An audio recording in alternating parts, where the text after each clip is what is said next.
The hot topics I'd like to talk about in terms of issues for women in Armenia, and I think these are issues for our nation, include the low fertility rate.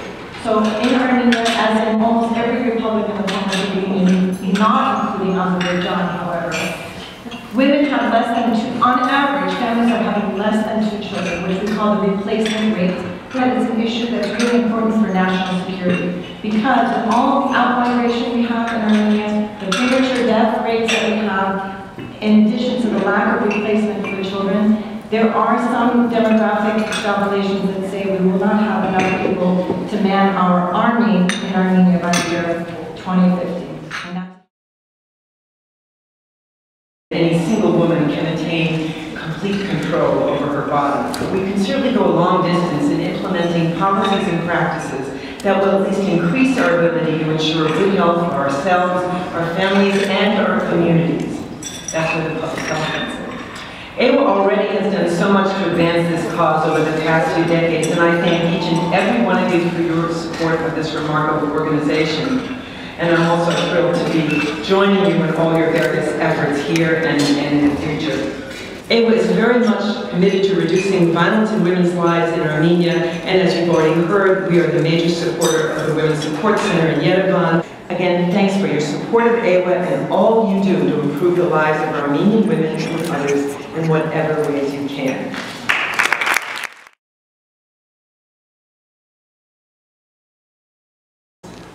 No one could give me what I wanted. I would have to earn it on my own. As a child, my unspoken and inherent vision and dream was always to be a researcher and a doctor. As such, at 15, I started working, studying very hard, getting scholarships and teaching assistantships to get me through college and graduate school. Certainly it wasn't easy to do medical school in 3 years and take exams in 2 countries and 2 languages at the same time. It didn't matter because I am an Armenian woman with a vision and a dream. I embarked on a career of obstetrics and gynecology because I wanted to help women and empower them. In my residency, there were many obstacles. In a male-oriented environment, I had to fight hard, work harder to prove myself. The harder it got, the harder I fought. I never gave up. Viacort invited me to a seminar on their umbilical cord stem cell research. They presented the value of these cells for life-saving applications, not only for the infant from whom it's collected, but also to met siblings and their family members. This opened a whole new world to me, just in its infancy in Europe and in Asia, where they were doing research on umbilical cord, bone marrow, blood, and later adipose-derived stem cells. As did my grandparents who survived the genocide, who lost their loved ones, made the passage to the new world, rebuilt and succeeded. I had to do the same. For the future, my hope and aspiration is to collaborate with subspecialists of the same mind and vision to establish an Institute of Regenerative Medicine where we can make a difference in the quality of life of those who are suffering and their loved ones. Whatever I have achieved reflects the influence of my parents, my siblings, my ancestors, and who I am as an Armenian woman. If you take away anything from today, it is this: have faith in God and His plan for you. Trust in yourself. Be proud of who you are. Have a dream and a vision. Never stop. Never give up. Keep learning and accomplishing until you die. Be the best you can be to change your life and the life of those you touch. AIWA, Armenian International Women's Association. It's a 25-year organization that's worldwide and started with 3 inspiring women who were out to look to promote, enrich social, economic, and independence of women here in the United States as well as abroad. They do this through community activities and education to preserve the Armenian heritage culture here. And we, as New Jersey AIWA members, follow that pursuit through our programs and other activities that we do. And we are looking forward to having new members. We're on AIWAinternational.org, and we are growing in our numbers, and we look forward to your membership. I joined AIWA 4 years ago after coming to a conference and being inspired to join a women's organization to help change.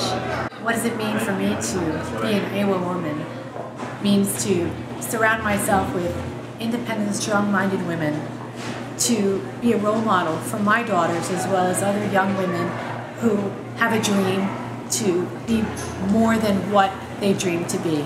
And today's event is an example of how so many women can come together in an event like this and support one another and be together in a moment and to say congratulations to one another. And I am proud to be president of the AIWA New Jersey affiliate and to be sending that message out to all women of all ages and encourage them to follow their dream, because we as women, as Armenian women, can surpass any dream, any idea that's out there. I'm so proud to have been part of this event today, honoring women in healthcare, Armenian women in healthcare. We are so lucky to have had Dr. Katya and Dr. Hanyan, JUDY NORSIGIAN speak today, and Maro Matosyan. We're doing such incredible work helping the lives of women in Armenia, and there's so much more work to be done. I mean, we have a domestic violence shelter that's been built. AIWA's been a huge supporter of that. We have such powerful leaders and entrepreneurs among us, and it's just been such a wonderful event today to see how many leaders and entrepreneurs we have, and I'm sure how many we'll have in the future generations. So I was honored to be the MC today. To be honest with you, I'm new to the organization. It's a natural fit with my interests and the work that I do. And I'm very honored that they asked me to be here today. Now I feel like I will stay more informed on their activities and hopefully be able to help. The Armenian women in the diaspora should know that anything that they do in their profession, anything that they do, they can be helpful with their colleagues in Armenia. I think one of the take-home messages from today is for Armenian women and women in general to be able to speak to their issues and to become active in whatever is their passion that has to do with the betterment of the society overall. Well, as a feminist who's long worked in the field of women's health, I've had many global partners in Our Bodies, Our Cells, maybe 35 countries around the world. Very early on, because I'm Armenian, I reached out to some Armenian contacts and was really thrilled to see the interest in improving information and access to resources for women in Armenia. And I came onto the AIWA board in part to do more work in that arena, and it's branched into other areas. You know, I've made connections with folks at Johns Hopkins who had run some of the early programs in Armenia, so I was very concerned about the public health imperative to reintroduce universal Pap test, to encourage women to take care of themselves, to know their bodies. And it was really a labor of love for Dr. Mary Hachikian and her team to produce that second edition of Our Bodies, Our Cells in Armenian. And I've been back, this will be my 5th time in April, and feel very connected to the Women's Support Center, the challenge to reducing, maybe someday eliminating violence against women, all gender-based violence. And, you know, AIWA was a particularly wonderful group because it has really reached out to women at the grassroots level, and it's reached out to women who are better healed, who have more resources to say, let's work together on these problems, and let's lend a helping hand where it's welcome, where it's needed. And that's one of the things that has made AIWA International such an exciting organization, is that it's done that, networking with women in different countries, and found a way to support one another. So there are many challenges. I also think that apart from the question of violence and access to resources, it's the acceptance of yourself as a whole human being, that there are still many parts of Armenian society that believe Armenian women should only be in the home, should only make food and raise children. They do not want to appreciate the very smart women that are there, talented women who can contribute to the IT field, to publishing, to electronics. You know, there are so many, obviously medicine, but there's so many things that talented Armenian women can and should do, and we need to support them, not say, no, you belong in the home, and, you know, don't bother your pretty little head with all that other stuff. There is still that mentality there, though I think it's changing. So I would say that right now, every one of us as Armenians, as Armenian women and men who care about democracy, have to fight for it here, even as we urge and support a true democracy in Armenia. You know, I heard about it last year. My cousin invited me to it, and you know, it's really inspired me because it empowers women and gives them a lot of courage and reminds them who they are, you know, and to be able to accomplish what their dream and their vision is. As women, even today, around the entire world, even in the United States, we're kind of moving forward, a step forward and 10 steps back. You know, it's always an uphill battle for women, and I think it reminds women who we are and what we have to do in order to get to where our vision and our dream is. And it supports, you know, Armenian women here, as well as reminding all women who we are, including Armenia.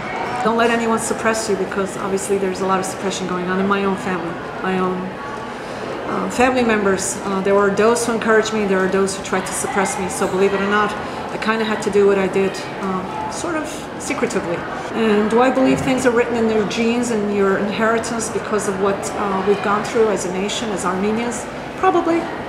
Probably. I mean, you know, I think it's in the genes. I mean, our ancestry went through a lot. I lost a lot of family members. Well, you know, it came unexpected, but like they say, you know, God works things in mysterious ways. Again, there's a lot of obstacles. There have been throughout my life. There's obstacles now. Losing very close family members, as I said, they were my rock, because I was young when I lost my father. You know, I think I needed the inspiration. I'm one of those that when things get tough, I get tougher. I have to fight for what I believe in. But there are moments where that light gets dimmer and dimmer, but I never lose sight of that light. So it came at an opportune moment, as I said, because the light was getting dim. I'm trying to put the pieces of my life back together, having lost the two of them 2.5 years ago. So it's been really rough rebuilding. But, you know, it gave me courage. So when I heard I got this award, I said, I have a responsibility. I can't just slack off. I have a responsibility. I have to fulfill the shoes that I'm supposed to fill, and I'm not quite sure which shoes they are. Maybe it's my namesake, I don't know. I never wanted to change my name. I always thought it was an amazing name, and I always taught everyone how to say my name. Sometimes they butchered it, but it didn't matter. They appreciated the fact that I respected my name. It's self-respect that I never wanted to lose, who I am as an Armenian woman and whose name I'm carrying.